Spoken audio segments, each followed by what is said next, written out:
Next up on Sal's show is the All Frills Comedy Hour at the Pearl Street Station. And let's get ready to laugh and watch it. Sal, roll that video. I'm gonna actually bring up the person that put this all together. You guys ready for Jeff Ferguson? You guys ready?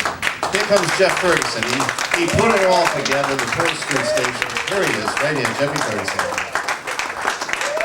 Oh, give it up for Chris, for God's sake. What a kick-ass host he is. My God.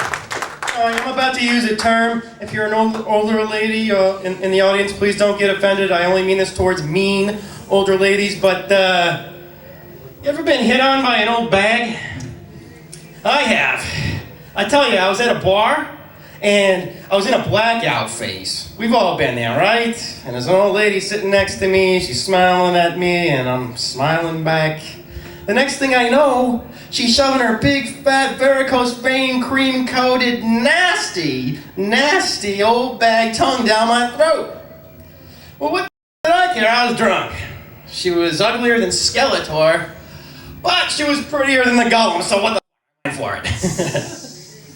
Anyway, next thing I knew, we were in the back of her 57 Chevy and I was knee-deep in granny porn. Holy shit, how did that happen? Knee-deep. Knee-deep in granny porn. That means she fits like a go-go boot. That's right. Which also implies she's missing a lot more organs than just her uterus and ovaries.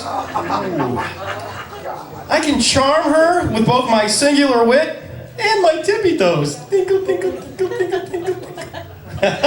We call her the Heinz 57. You want to know why? Because the sauce on her meat was so sour. Oh my God. I'm telling you though, this chick had a lot of energy. She hurt me so bad on the down hump, I thought she broke my hip. Holy shit. Heinz 57. Old classic. With the young crowd. I just recently had to pick a new personal care physician. And I also had my 40th birthday, and I haven't really been thinking about girlfriends at all. Comedy's my girlfriend now, but I started to feel lonely. Picked a new physician. Ordered my physical, or as I like to call it, a hot date. Because that's about as much female attention as I've gotten in a long time. Anyway, it didn't go the way I planned. She went to touch me, and the first thing she said as she touched me was, sorry. And I'm thinking, the first thought in my mind was like, hey babe, just drag it out, you know? Just for once, I want one doctor's appointment to have a happy ending. Come on, you know? And then I'm thinking, oh my God. It's cold in here. She's talking about the shrinkage. Shit, she could have given me time to chub up or something. All right. I don't know. I haven't told those jokes in 2 years. Don't ask me why I'm telling them now. But I'm very privileged to bring up this next comedian. He's a good friend of mine. He's got a beard, kind of looks like a caveman, but he's like a rocket scientist. He's very smart. He's very smart. Sexy too, in a bony type of way. Please give it up for Matt Kona. Kona. Jeff Ferguson, how about it? One more time for Jeff Ferguson. So, as you may or may not be able to tell, I haven't had a court date in a while. And, but a lot of people, they'll ask me, oh, how long have you been growing your beard for? And what they should be asking me is, how long ago did you totally give up on everything? And it's hard to say. But, let's see, where am I going? Yeah, you may be looking at me, wondering if I've done some time. And yes, I have done some time. But I got put in the early release program, not because of good behavior or anything like that, but because I would always prematurely ejaculate during prison gang rapes. Just kidding. I lasted the whole 5 minutes. Now, hey, it's good to be here in Malden Center, right? This is like the Malden Center of the universe right now. We're all here. It's stars, the little planet things around us. Yeah, it's there's a train station. Yeah, it's a train station. Yeah, I'm waiting for my cue. You know, I thought I timed it right to make the Malden Center joke, but I didn't. I was on the train recently though, and who else was on the train but the craziest man in the universe at that time? I knew it because how I knew he was crazy was because he was yelling and then he was singing. And he was singing a song that I'm pretty sure does not exist in our reality. And this is how it went. Dancing, dancing. And I couldn't tell if he was actually dancing, but I like to think he was because he was singing about it. There's the train. This is bringing me back. Dancing, dancing to titty music on the radio. And I heard that and I was like, what? Titty music? What? Is that a kind of music? And if it was, could it be played on the radio? But before I could raise any of these questions, he stopped singing and he went back to yelling. He's like, I gotta dance off this extra weight. I gotta get ready for beach weather. It's Cohasset Beach. Going to Cohasset Beach where the Kennedys went. John F. Kennedy. John F. Kennedy taught me everything I know. But they shot him down. They shot him down in California. And I heard that and I was like, nope, it was in Dallas. And then a hush fell over the train. And everybody looked at me like I was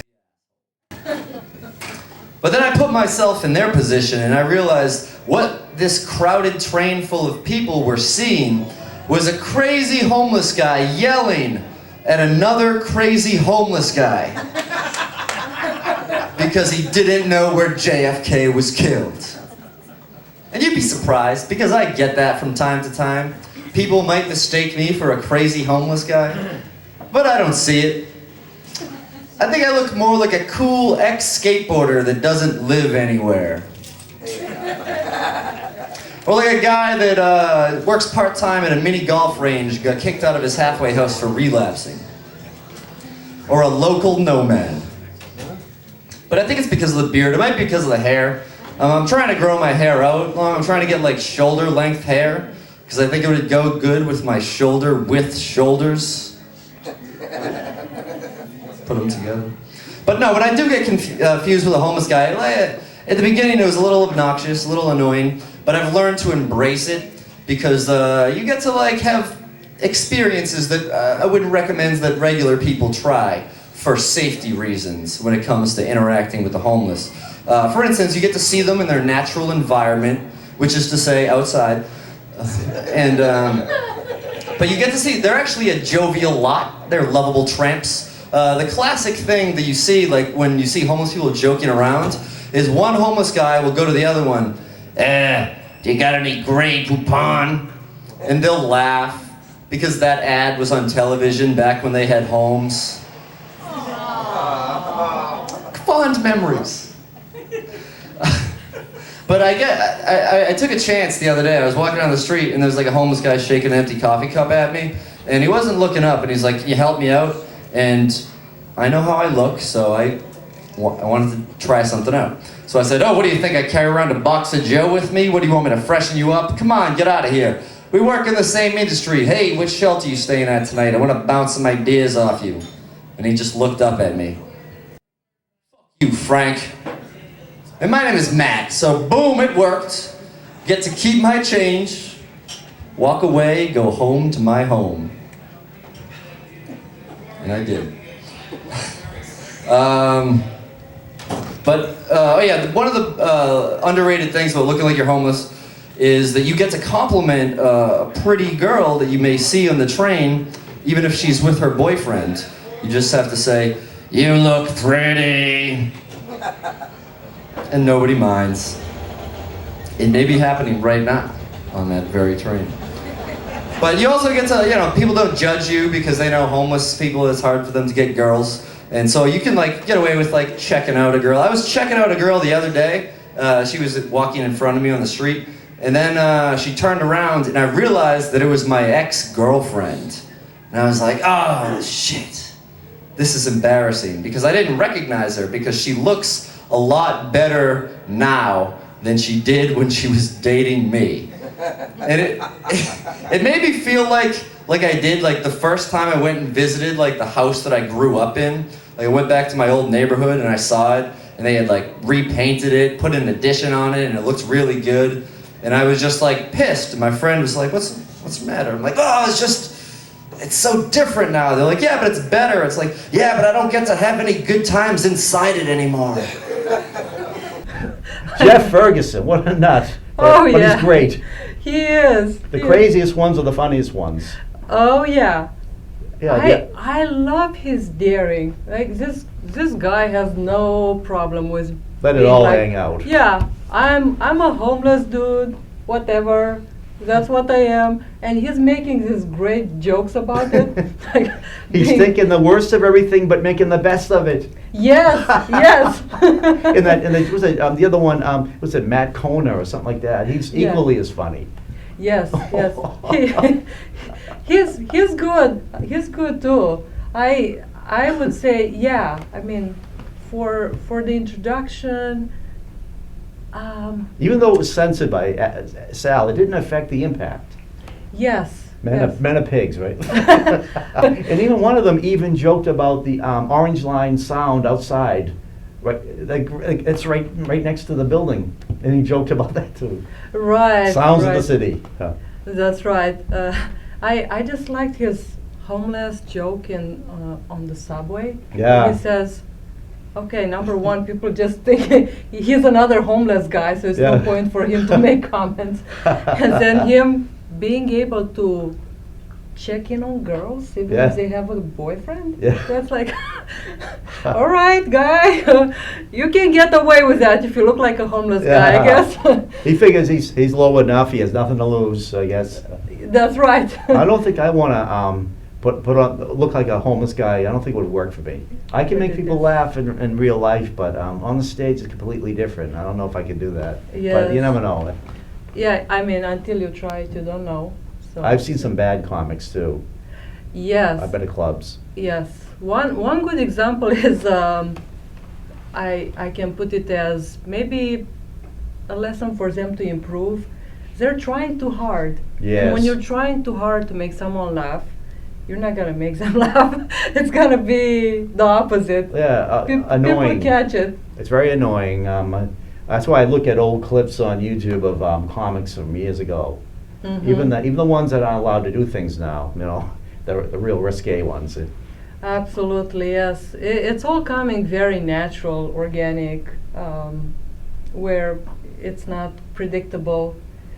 As soon as something is predictable, it's like, am I supposed to laugh now? Ha ha ha. Yeah, I'd like to tell you jokes. I can't think of one right now, but we don't have time on this show, though. Maybe another time. Maybe another time. Yeah.